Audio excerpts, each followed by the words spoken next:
নমস্কার বন্ধুরা, আরও একটি নতুন রেসিপিতে সবাইকে স্বাগত। আজকে আমি দু রকমের পাকোড়া বানিয়ে দেখাবো। তো আমি এখানে নিয়েছি একটা ফুলকপি। প্রথমে আমি ফুলকপিটাকে কেটে নেব।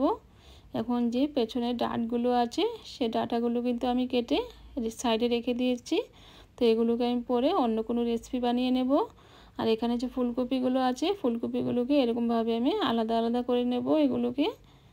তো ফুলকপিগুলোকে কিন্তু এরকম আলাদা করে আমি কেটে নিয়েছি। এখন এগুলোকে একটা বাটিতে নিয়ে নেব। এখানে একটা বাটিতে আমি জল নিয়ে নিয়েছি। এখন জলের মধ্যে কিন্তু এগুলোকে রেখে দেব। রেখে একটু ভিজিয়ে রাখবো, ভালো করে একটু ধুয়ে নেব ভিজিয়ে। এখন ওটাকে সাইডে আমি রেখে দেব। তো এখন এখানে নিয়েছি ক্যাপসিকাম। তো আমি ফুলকপি আর ক্যাপসিকামের পাকোড়া বানিয়ে দেখাবো আজকে। তো এখন ক্যাপসিকামগুলো কেটে নেব। তো ক্যাপসিকামগুলো মাঝখান দিয়ে এরকমভাবে কেটে এখন যে ভিতরের যে বীজগুলো আছে সেই বীজগুলোকে কিন্তু আমি ফেলে দেব। তো এরকমভাবে হাত দিয়ে একটু ভালো করে বীজগুলোকে পরিষ্কার করে নেব। তো এটাকেও কিন্তু এরকমভাবে বীজগুলোকে আমি ফেলে দিলাম। তো এরকমভাবে আমি সবগুলো ক্যাপসিকামেরই যে বীজগুলো আছে সেগুলোকে এরকমভাবে হাত দিয়ে একটু টেনে ফেলে দেব। তো আমি সবগুলো পরিষ্কার করে নিয়েছি। এখন আমি লম্বা লম্বা করে কেটে এগুলোকে পাতলা করে কেটে নেব। তো ক্যাপসিকামটা কিন্তু কাটার আগে একটু ভালো করে ধুয়ে নিতে হবে। তো আমি কিন্তু ভালো করে ধুয়ে নিয়েছি, এগুলোকে আর ধোয়ার দরকার নেই। তো কাটার আগে ভালো করে ধুয়ে নিলেই কিন্তু হবে। তো এখন লম্বা লম্বা করে পাতলা পাতলা করে কিন্তু এরকমভাবে কেটে নেব। তো আপনারা ইচ্ছা করলে কিন্তু ওটাকে গোল গোল করেও কাটতে পারেন, যে যেরকম শেপ পছন্দ করেন সেরকমভাবেই বানাতে পারবেন। তো এখন এগুলোকে আমি একটু সাইডে রেখে দেব। তো এখন চুলায় বসিয়ে দিয়েছি একটা কড়াই আর দিয়ে দিলাম জল। জলটা কিন্তু হালকা গরম হয়ে গেছে। এখন ফুলকপিগুলোকে আমি দিয়ে দেব। তো ফুলকপিগুলো দিয়ে দিয়েছি। এখন জলটা কিন্তু ফুটে গেছে। এখন 2 মিনিটের মতো এগুলোকে আমি একটু নাড়াচাড়া করে সিদ্ধ করে নেব। তো 2 মিনিট হয়ে গেছে। এখন এগুলোকে আমি নামিয়ে নেব। এরকমভাবে জলটাকে একটু ভালো করে ঝেড়ে এগুলোকে নামিয়ে নিতে হবে।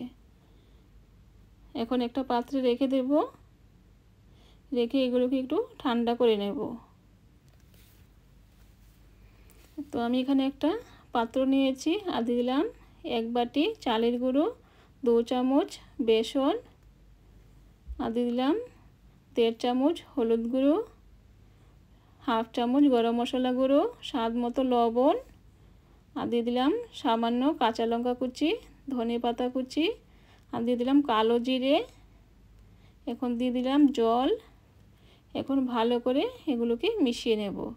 মিশিয়ে পাতলা একটা ব্যাটার বানিয়ে নেব। খুব একটা কিন্তু ঘন করব না। তো খুব একটা ঘন করলে কিন্তু ওগুলো আটা আটার মতো একটা গন্ধ বের হবে।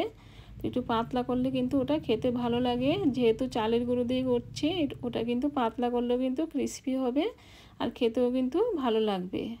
যে ক্যাপসিকাম আর ফুলকপির যে ফ্লেভারটা ওটা কিন্তু পাওয়া যাবে। তো এখন আমি ফুলকপিগুলোকে দিয়ে দিলাম। দিয়ে দেখুন এরকমভাবে হালকা করে কিন্তু এগুলোকে আমি ভেজে নেব। আমি কিন্তু ব্যাটারটা খুব একটা ঘন করিনি। তো এরকমভাবে হালকা করলেই কিন্তু ওটা খেতে ভালো লাগে। তো সবগুলো ফুলকপি এরকমভাবে দিয়ে দেব। যতটুকু জায়গা হবে সেই হিসাবে আমি দিয়ে দেব।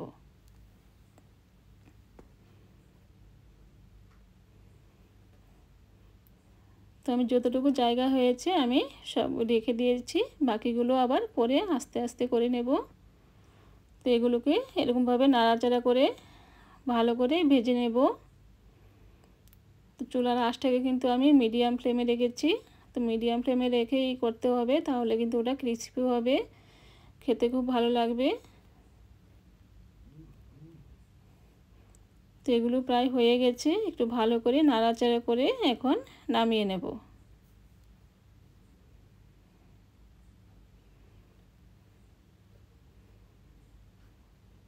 তো এখন এগুলোকে এরকমভাবে নামিয়ে তেলটাকে ভালো করে ঝেড়ে নিতে হবে, যাতে কোনো রকম তেল না থাকে। একটু এরকমভাবে ধরে রাখলে কিন্তু তেলটা সুন্দরভাবে পড়ে যাবে। তো এখন বাকিগুলো এরকমভাবে করে নেব।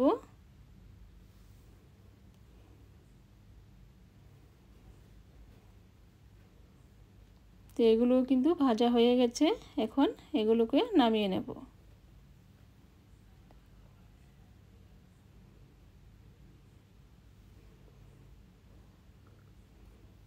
এখন যে ক্যাপসিকামগুলো কেটে রেখেছিলাম সেই ক্যাপসিকামগুলো কিন্তু এই ব্যাটারের মধ্যে দিয়ে দেব। দিয়ে ভালো করে একটু এরকমভাবে লাগিয়ে নেব। লাগিয়ে এখন একটা একটা করে এরকমভাবে দিয়ে দেব। তো এরকমভাবে কিন্তু ক্যাপসিকাম ফুলকপিটা ভাজলে গরম ভাতের সাথে আর ডালের সাথে খেতে কিন্তু খুবই ভালো লাগে বন্ধুরা। তো একবার বানিয়ে দেখবেন, আশা করি ভালো লাগবে।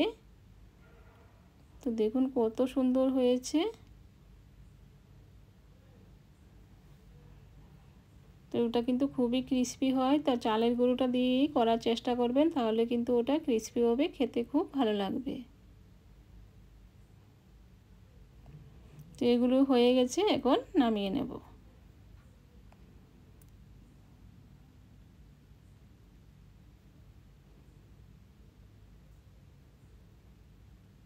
তো বাকি আরও কিছু হয়ে গেছে, এগুলোকে নামিয়ে নিলাম। তো সবগুলো এরকমভাবে আমি করে নিয়েছি। তো একটা প্লেটে রেখে দিলাম। তো দেখুন বন্ধুরা, দেখতে কত সুন্দর লাগছে। আর উপরে কিছু ধনেপাতা কুচি এরকমভাবে ছড়িয়ে দিলাম। তো একটা ভেঙে দেখাচ্ছি কতটা ক্রিস্পি হয়েছে। তো দেখুন একদম ক্রিস্পি হয়েছে, আর ভিতরটা কিন্তু একদম সফট হয়েছে। উপরটা ক্রিস্পি আর ভেতরটা কিন্তু একদম সফট। খেতে কিন্তু ওটা খুবই ভালো লাগে গরম গরম ভাতের সাথে। তো আশা করি বন্ধুরা আজকের রেসিপিটা আপনাদের ভালো লেগেছে। যদি ভালো লেগে থাকে আমার চ্যানেলটাকে সাবস্ক্রাইব করে আমার পাশে থাকবেন, আর লাইক করতে কিন্তু বন্ধুরা একদম ভুলবেন না।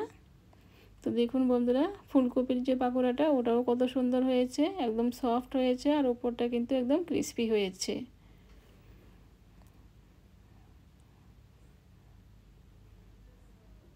তো কত সুন্দর লাগছে দেখুন বন্ধুরা। তো আজকে এই পর্যন্তই, আবার দেখা হবে অন্য কোনো রেসিপিতে। নমস্কার।